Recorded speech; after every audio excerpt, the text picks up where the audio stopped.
everyone. Oh my God.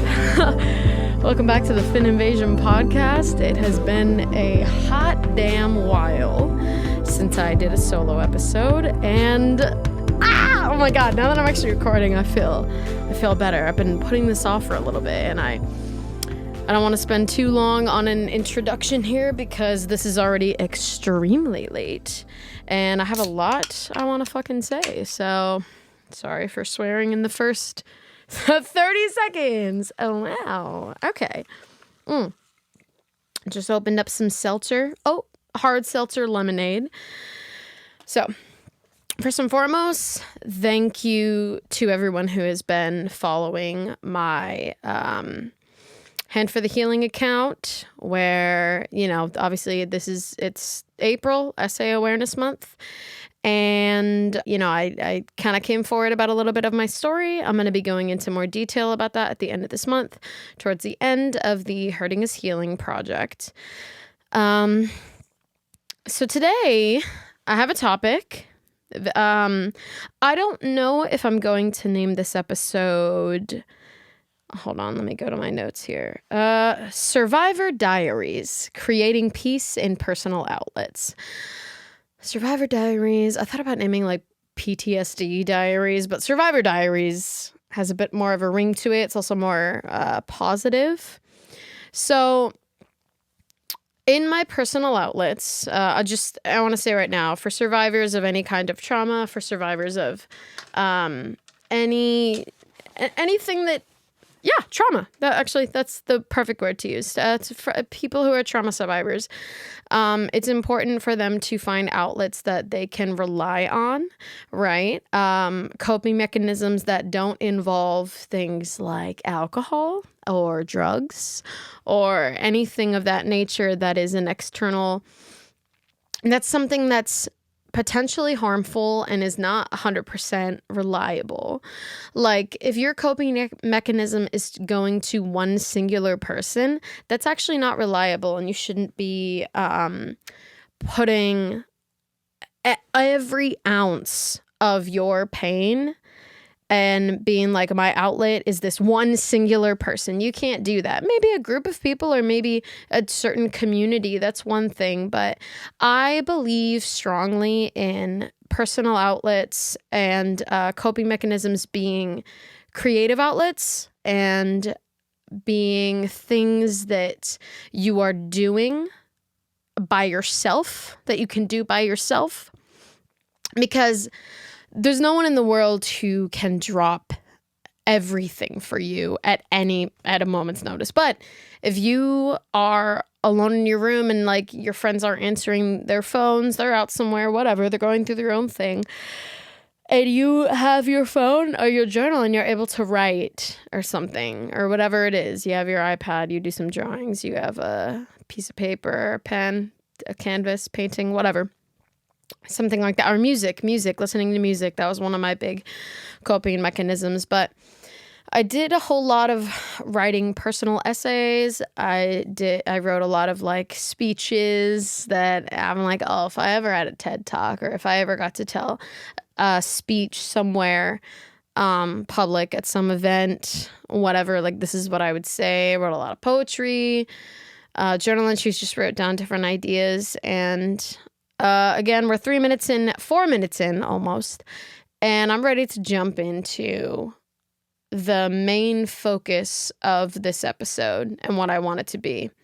Now, not that I encourage alcoholism in any way, but you know it's my tradition to have either some wine or some seltzer for my episodes, okay? So we can all sippy sip along together. It's 5%. All right, get off my back. Rule of thirds, so I'm going to take 3 sips. That was 2, so here's my third. So, I did a whole lot of writing when I was in, like, the thick of my PTSD from the trauma that I went through. And one thing that I kept coming back to, that I kept writing over and over. And I think the first time I wrote it was in 2020, maybe even 2019. It was sometime between 2019 and maybe early 2021. But I know I kept writing it repeatedly. It would be in songs, it would be in poems, it would be in just different ideas of like speeches or personal essays or whatever, like what I mentioned before. And it was a few simple words. And it said, what does healing look like from the inside out?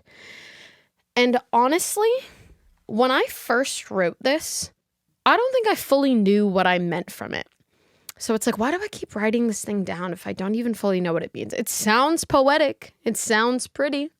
It's a kind of quippy. You can like say it a lot and you're like, well, it just begs the question, what does healing look like from the inside out? And it's interesting that I wrote it as a question, as like, am I asking? I realized years later, I finally realized what it meant or what my intentions were behind it. Maybe I wrote it and I didn't even know what I meant at the time and whatever. But that's a whole other story. So here's what I realized it meant. It was a question I was asking to myself, obviously. And I was saying like, what does healing look like from the inside out? It was almost like this self-doubt of like, are you doing this right? Are you healing in the right way? Is this what it's supposed to look like to be getting better? Is this what it's supposed to look like to be healing? Are you actually getting over this? Are you actually, growing from this trauma? And I was putting an immense amount of pressure on myself and almost a lot of time I have a self-punishing mindset where if I do something wrong or if I do something that I'm like, I'm ashamed of that, like that I punish myself in some way, whether it is skipping a meal of the day. Oh, this sounds so bad. This sounds really dark. It's not as often anymore, but a lot of times it'll be like, oh, if I really want to buy something, I'm like, Autumn, like, don't buy that. Like, you fucked up today. And so I did some writing of what I think I fully meant by that. And so I was like, am I doing this right? Am I healing correctly? What does healing look like from the inside out? When an internal struggle festers below the surface and it grows too large to keep inside, then it becomes external, which creates a spiral and becomes, oh my God, hold on, my mic fell. And it becomes an inconvenience to not only yourself, but also the world around you. It affects your friends, your family, your peers, your classmates, your coworkers. And that's when it becomes impossible to ignore. It is easier to ignore these struggles when they are going on inside, when they are in your mind. So I wrote, and I want to hammer this home so much to anyone who's still healing from trauma. Healing does not look like being perfectly fine all of a sudden. It also doesn't even look like this like I always thought, and people are finally realizing that healing does not happen in a straight line. It's not this like steady, like every day gets a little bit better and a little bit better. And it's this steady upward incline and it's slow, but it's just like a little bit better, a little bit better, a little bit better. Step up. It's like they think it's like a staircase. It's fucking not. Sometimes you walk up the stairs and then you take 2 steps back and then you take 7 steps forward and then you take 11 steps back and then you jump and then you fall up the stairs. And then sometimes you make it almost up to the top and then you fall right back down. That's what it is. But the point of it is that you are moving. That is what progress is just movement. It does not have to be forward.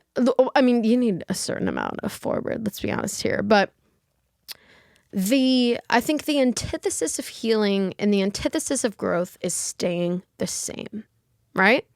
If you're like, I know some of you aren't watching and you're listening, so you can't see the movements I'm doing, but imagine my hand in the middle. So there's no growth if you're like, you going like this, you're going forward, going backward, going forward, forward, forward, going a little bit backward. It's about movement. And so Another thing I wrote here is healing does not involve biting back tears that you need to cry. Healing does not involve never being triggered again or pretending that that awful event never happened. It does not involve burying your feelings or suppressing unpleasant emotions because that is hiding from them. Healing is not about running away from what you're feeling, not being afraid of them, or pretending they don't exist. That is making them bigger than you. You need these low moments to get to the higher ones. Because that is trauma. That is what trauma looks like. The choice to stay alive every day is the healing. Trauma and healing go hand in hand. The bravery of waking up every day and deciding to live through that day, no matter how painful it is healing. Survivors need to stop punishing themselves for exhibiting the most normal, natural, and necessary symptoms of trauma. So, to dig into that for a minute, it's like you could go, just for example, you could have a whole year where you don't think about your trauma even once. You forget that your abuser even existed, you know? You could have a few months, you could have like as long as like a year or something where you just feel perfectly fine. That's your baseline emotion and you don't even think about it. And then all of a sudden, 3-4 years after that horrible event that traumatized you, all of a sudden you're like, I'm feeling really bad right now. I can't stop thinking about it. And I don't know why. What's wrong with me? What's wrong with me? And that's always the immediate reaction that survivors give themselves is, what the fuck is wrong with me? This isn't normal. This isn't right. Am I falling back into where I was before? Here's why you're not. Because you already went through that amount of time where you felt better.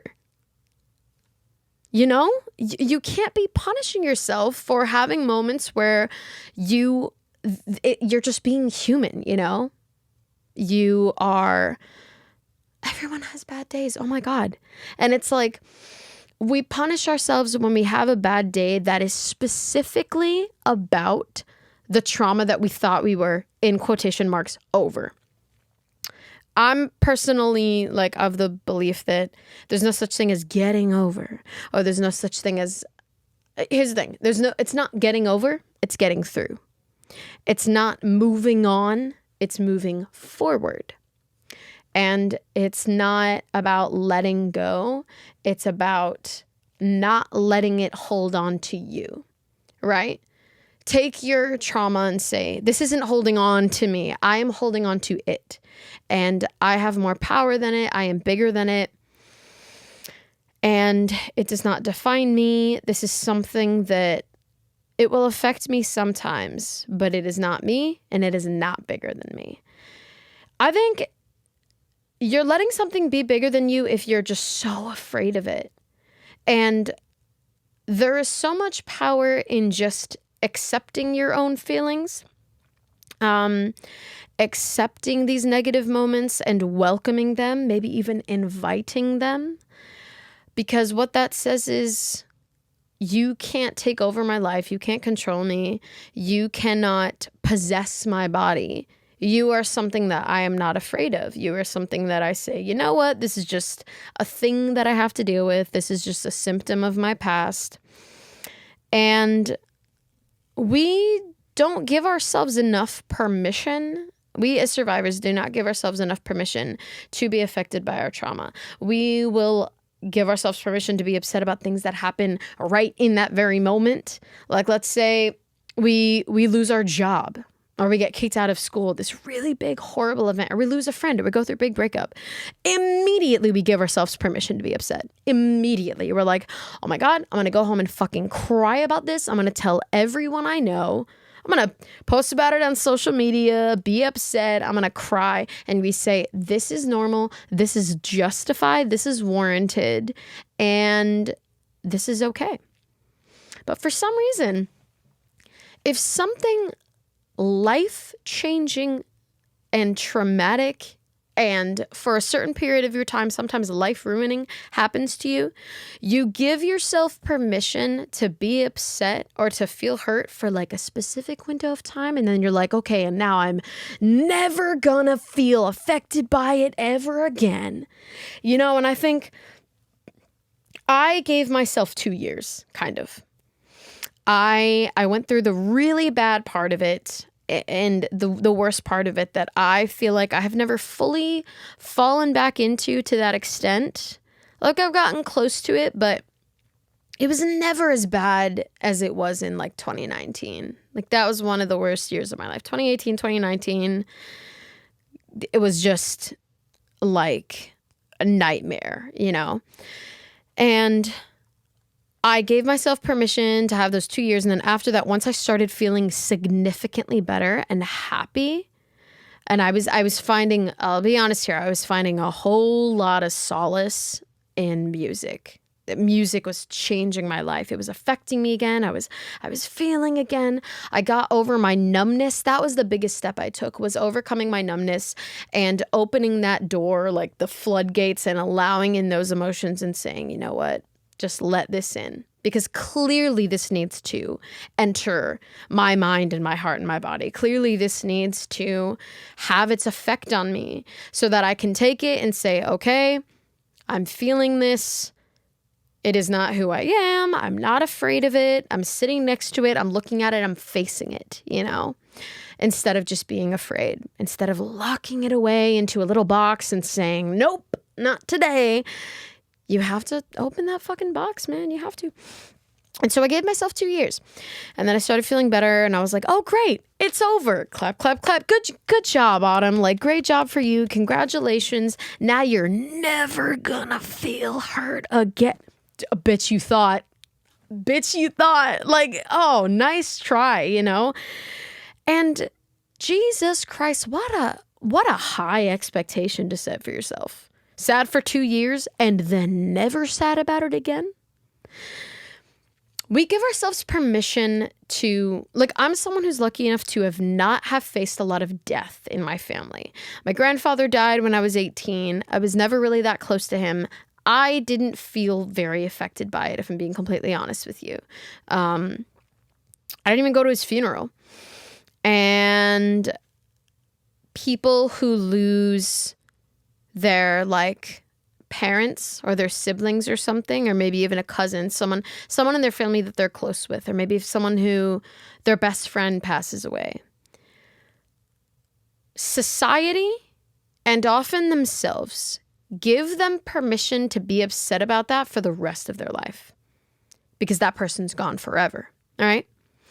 We give ourselves permission to be very, very upset about death and to never get over it, to never move on, to always be able to have a sad day no matter how much time has passed. We give ourselves that permission to be like, you smell the scent of cinnamon, which was a recipe that your late mother made for you when you were growing up, and it triggers that memory, and you're like, oh my God, and you cry. And no one in your life is like, but your mom died 7 years ago. Aren't you over it? They're like, oh my God, that makes perfect sense. Like, I can't imagine losing my mother. That's horrible. Like, you are 100% allowed to be sad. You are allowed to be upset about an event for the rest of your life when it comes to something like death. That's just an example. But with things like abuse or SA, or with things like just generally traumatic events, we only give ourselves a certain amount of time to be upset about it. And then after that, society is like, well, move on. Well, get over it. Well, it was a long time ago. Why are you letting it have so much power over you? What people don't realize, and the way that I started looking at it was, it is a lot like grief. It is a lot like losing a family member or losing a friend to like death, because you are grieving the loss of a part of yourself. You are grieving the loss of a part of you or a version of yourself that was literally stolen from you, literally killed. When I look at When I look back at 2018, when I went through two very traumatic events at the hands of men, I lost a certain piece of my innocence that I will never get back.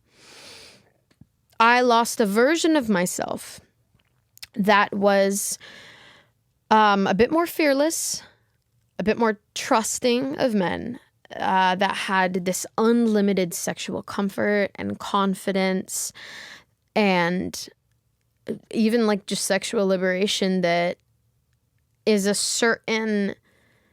there was a certain part of me, like that version of me is completely gone. I'll never get that back. You know, it will never feel normal again. It just won't. And people are saying like, oh, well, don't say that. Like, you'll feel normal again. And it's like, no, I won't. And that's okay.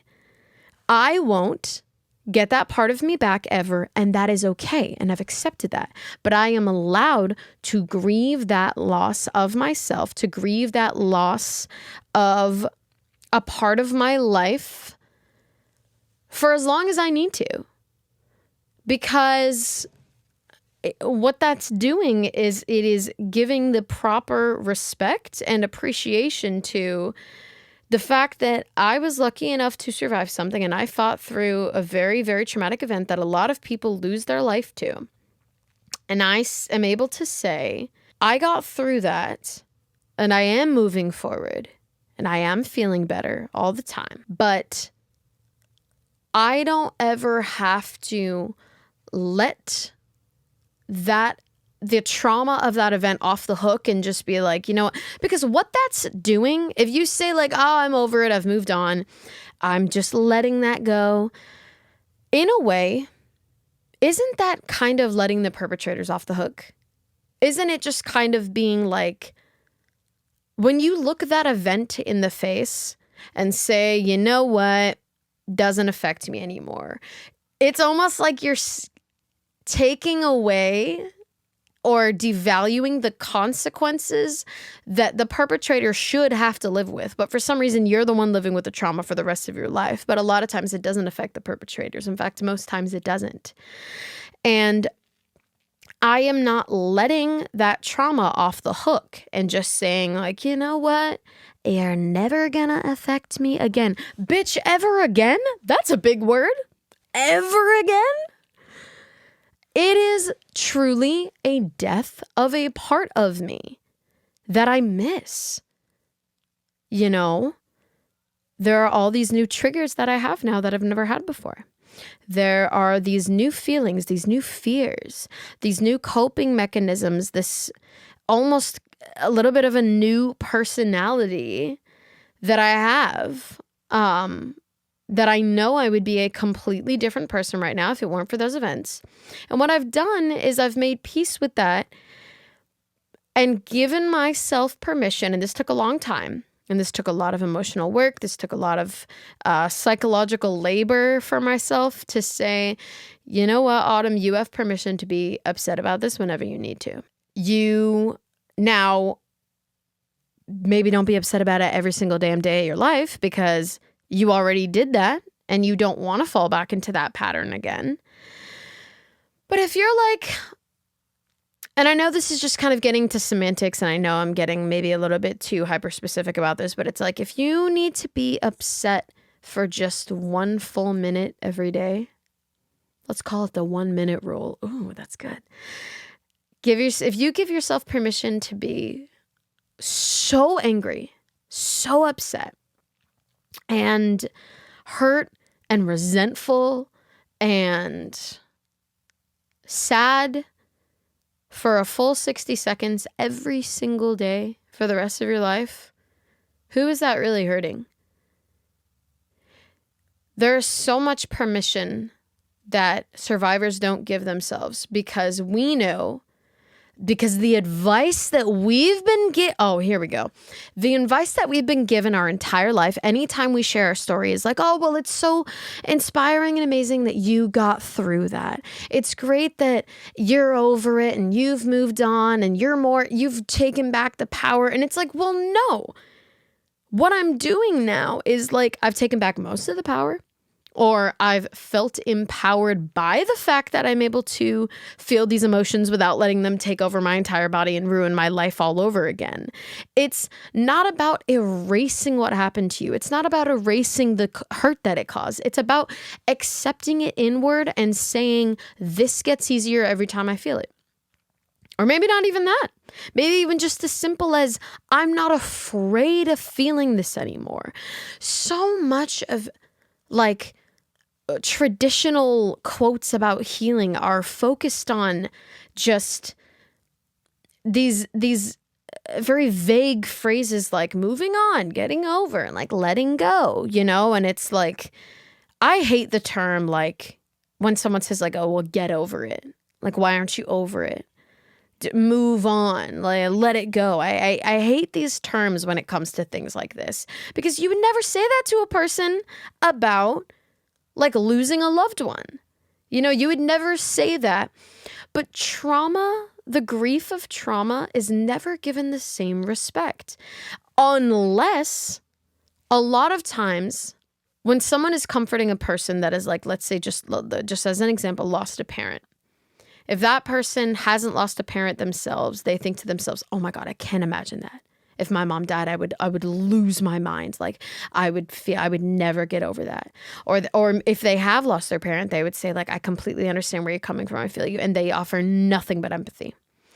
But if someone hasn't gone through that type of abuse or SA or that kind of trauma, they don't have that lens of understanding or that empathy that they are able to grant to this person, to where they can say, depending on, you know, like they might be able to say like, oh, that sounds horrible, I can't even imagine.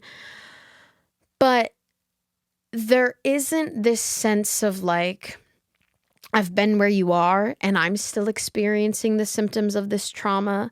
There's this sense of, because they don't understand just how bad it is, they think to themselves, well, if I went through that, I mean, it can't be that bad, right? It is that bad. In fact, it's worse. A lot of the times, it's worse than what you can possibly imagine, because it takes this part of you, this aspect of your life, of your personhood, you know, your sexuality. If I'm talking specifically about SA, it takes that part of you that is supposed to be arguably like the most exciting, beautiful, satisfying physical emotion that the human body is capable of feeling. This sense of closeness, this intimacy, this feeling that is very hard to replicate and impossible to replicate if we're talking about physical intimacy with another person, especially one that you love. That feeling and that memory, that concept, is now destroyed and corrupted and attached to one of the worst moments of your life. The thing that is supposed to be one of the best feelings you have is now attached forever to one of the worst things you went through. So whenever you are confronted with that feeling or with that concept, with that, you know, that aspect of yourself, your sexuality, it affects your future relationships. It affects your future with your perception of the opposite sex. If your perpetrator or your abuser was of the opposite sex, it impacts the way that you see people who remind you of them. It impacts the way that you even listen to stories about sex, the way that you see it in movies and TV shows, the way you hear about it in music. At least I'm speaking for myself here, but I would imagine a lot of other survivors of SA can relate to this. It impacts the way that you see yourself, the way that you see your exposed body. It affects your relationship with just your own skin and the way that another person touches you. It affects your future, even loving relationships. It can strike you at any time, because for me, it was the worst thing that ever happened to me. These events, it was multiple. These were the worst things that have ever happened to me. If I could erase any part of my life, any memory, it would be those. Hands down. Hands down. And so people who haven't been through it, or people who simply don't understand, they don't they don't look at that and they don't understand the gravity of how much that changes you, how much that affects you for the rest of your life. Because you will be faced with the concept of sex and sexuality for the rest of your life, because it's literally everywhere. It's literally everywhere.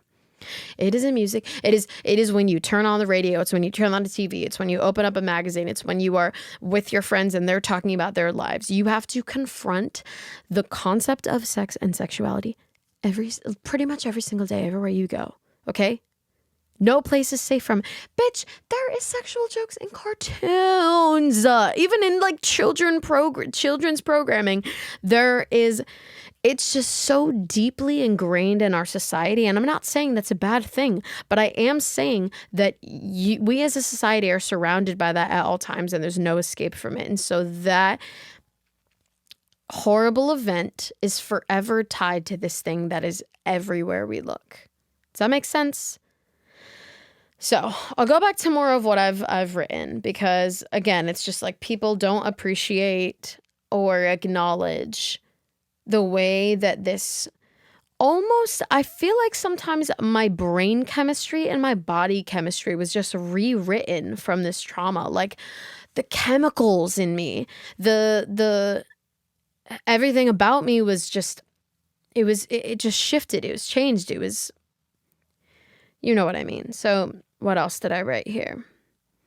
Nobody rushes their own wounds to heal. Nobody gets mad at their own broken bones for not getting better fast enough. And certainly, no one around them tries to rush their recovery. Take as much time as you need. That is what is said to people with physical injuries. But that same privilege of unlimited empathy and patience is not granted to people healing from internal injuries or trauma, because it is invisible to other people and sometimes even invisible to yourself. So, again, this episode is going to be hyper focused on that subject, because I have more written down here, but I think I just want to save that for a future episode. If there's, one big message again that I want to send to survivors is that as long as you're alive and you're breathing and you've made it through that, you're doing just fine. And you've taken the hardest step already, which is surviving, because so many people go through that and then take their own lives.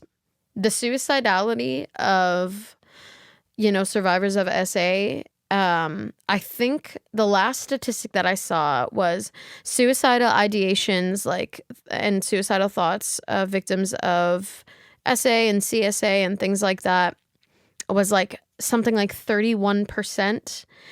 And I know I thought about taking my life so many times when it came to the trauma from this, because I was like, when is this going to be over? It was just overtaking. It was permeating through it was bleeding into every part of my life, every aspect of my life. It changed the way that I saw myself, the way that I dressed. At one point, it changed the way that I used my voice. I talked quieter for a certain period of time because I was just so afraid of everything and people.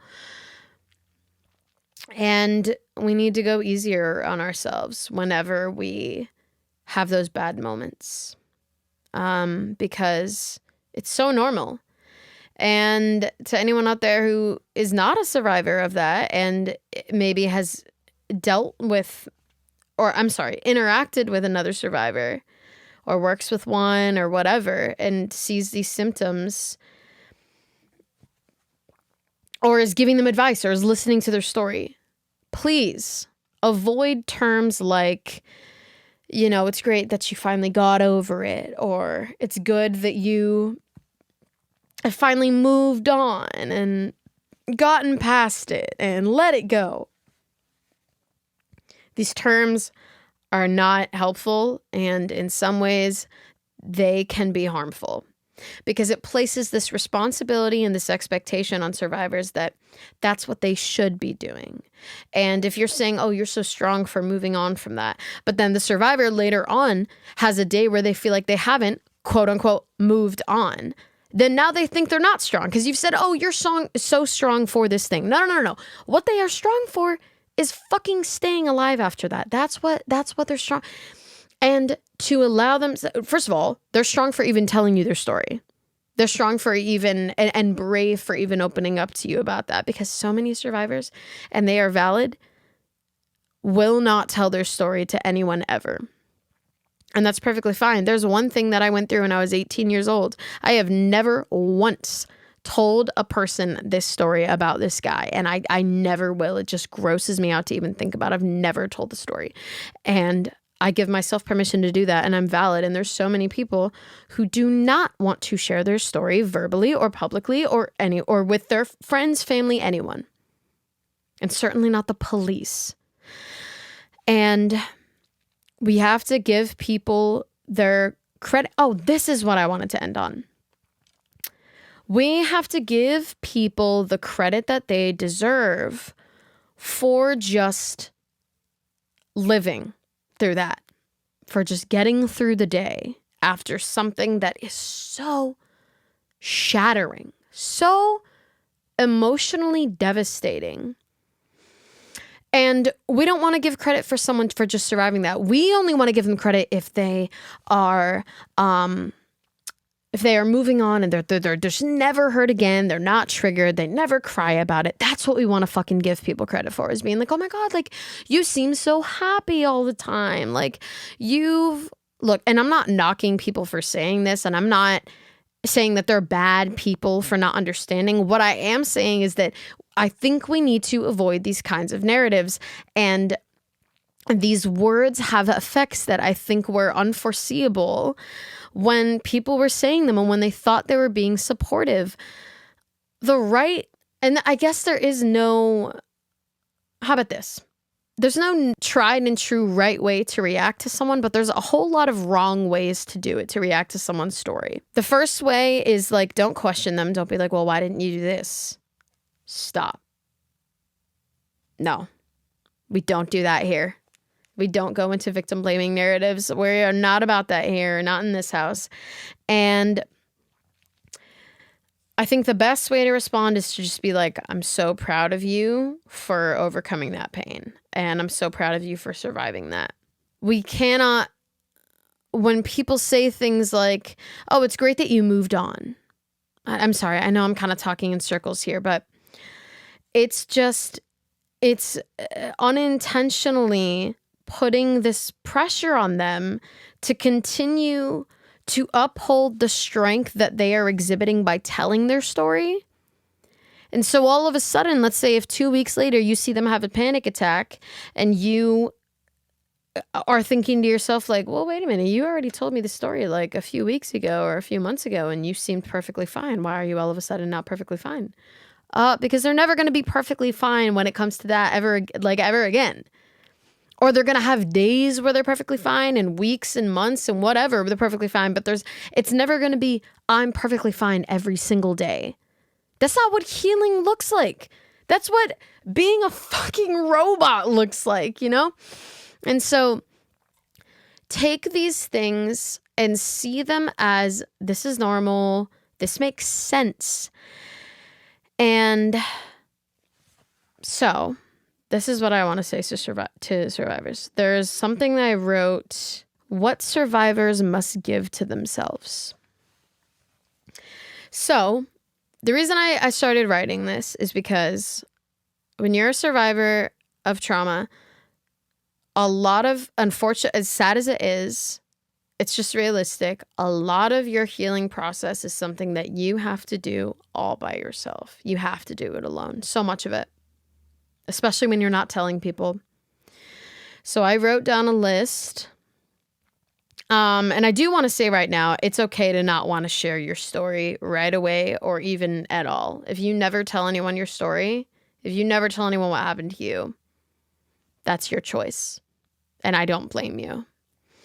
So I wrote down a list of, I think it was like 6 or 7 things that survivors must give to themselves, no matter how hard it is, because these things do take time to give yourself. It's emotional labor, really. So I wrote, must give yourself permission. I've said that a lot in this. Give yourself permission to feel whatever you need to while healing or coping. regardless of the expectation of what people think trauma should look like or how it usually looks like with other victims and survivors. Everyone is different.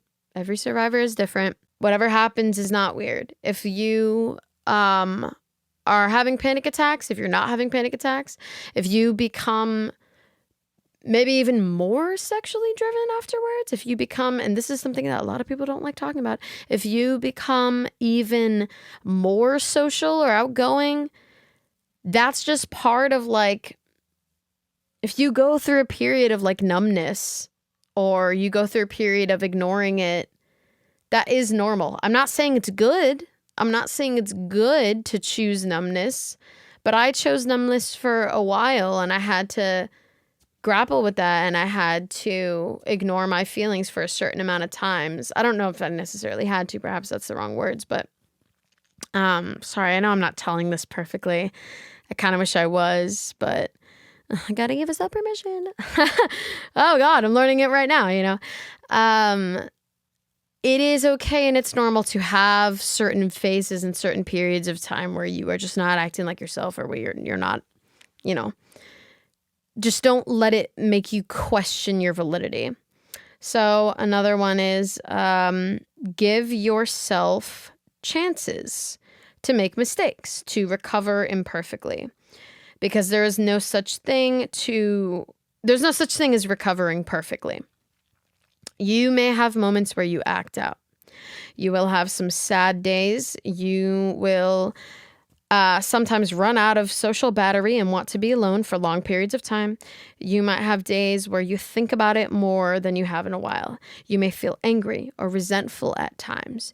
You might want to leave a party early. You might want to shut out your friends for weeks. You may want to not talk to any men at all or talk to anyone who reminds you of your abuser or anything like that. And that is all okay. To have these moments where you know you're going to be a little bit of an inconvenience to others. You may have to call out of work sometimes. You may have nightmares. And this happened to me one time where I had a fucking nightmare and I slept through my alarm and I was 3 hours late to work. And did I forgive myself during that time? Hell no. It took me years to forgive myself for that. And my boss got mad at me because she didn't know. Because they didn't know. So give yourself chances to make mistakes. And when I say chances, what I mean is don't look at them and say, I'm stuck in this forever. I'm always going to have these symptoms. I am always going to be lashing out. No. Chances as in you look at that and you say, okay, I'm going through that right now. It's okay. You're not broken. Okay, I'm not broken. I'm not unfixable. Chances doesn't mean letting someone off the hook. Chances mean I'm going to let this slide and not let this slide, but I'm going to give you another chance because I believe you can do better. It's essentially just like believing in your ability to do better. It's in a way, it's almost kind of holding someone accountable. Accountability is a gift because it is believing in someone's ability to do better and saying, hey, I'm not taking this one mistake you made or even a multitude of mistakes. I am giving it context and saying, okay, this is the result of something else, and saying, this does not define you. I am not using this to sum up your entire personality because human beings are very complex and they cannot be defined by certain, like one little thing or even just a few little things that are consequences of a certain event, you know. And in a way, it's also giving yourself a certain amount of responsibility and saying like, well, this is because of the thing that happened. This is because of the trauma. This isn't who you are. This is the trauma. And you now have a chance to say you are bigger than this. So give yourself chances when you have these, when you're exhibiting these symptoms that inconvenience yourself and others. You know, you look at these symptoms and you say, these are not who I am. So give yourself chances to get better, to change those. All right, next. Give yourself understanding. When you feel like you are being misunderstood by everyone else, You have conflicting feelings about your trauma. Don't think to yourself, oh, I'm so wrong for feeling this. Nobody else feels this way. Always remember that you're not alone. When people don't understand you, that doesn't mean that what you're feeling is wrong, right? That doesn't mean that you are the only person in the world that feels this way. There's always someone who feels the same way that you do, whether you know it or not, whether you have met that person or not, you know? And so when I say give yourself understanding, what it means is just being like, I feel this way. A lot of people don't, or like people in my life don't. And when they hear me explain this, they're like, oh, I've never really felt that way before. That's kind of bizarre. Don't be like, this is weird. Just say, you know, I understand myself, and that's enough. Let me take a sip. Next one. Give yourself a voice and never stop listening to it. Believe your own stories. Trust your own feelings. Do not question your own validity even when others do. Stand up for yourself if you want to or feel ready to, and defend your experience if it feels right, and share your story if you're ready to. When I say give yourself a voice, it is both literal and metaphorical. What it means is like the ability to advocate for yourself. A lot of survivors are scared to speak up and they want to stay silent, which is fine. That's valid. That makes sense. A lot of survivors are not believed. It's about believing in yourself and giving yourself that when someone doesn't believe you, or if someone invalidates you, you have that own voice in your head that says they're wrong. You can trust yourself. You are valid in your feelings. I believe you, believe yourself, and say like, this happened to you. Don't start believing in other people who are discrediting you. So it is important to give yourself a voice. Give yourself forgiveness. Stop blaming yourself for whatever happened before, during, or after your trauma. Do not get sucked into these destructive thoughts. The destructive thoughts, I put examples down. It says, it seems like you just don't want to let it go. Maybe you brought it onto yourself. You should have known these people were dangerous. You should have known better who to trust. Why do you still go to parties if that's where it happened to you before? That was very specific. Basically, give yourself forgiveness means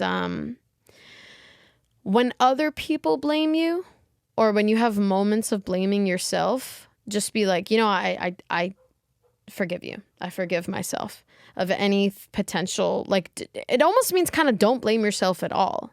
Like, if other people aren't giving you that forgiveness, you need to forgive yourself. Don't get stuck in this cycle of like, you know, thinking that it was all your fault, thinking that you somehow brought it onto yourself.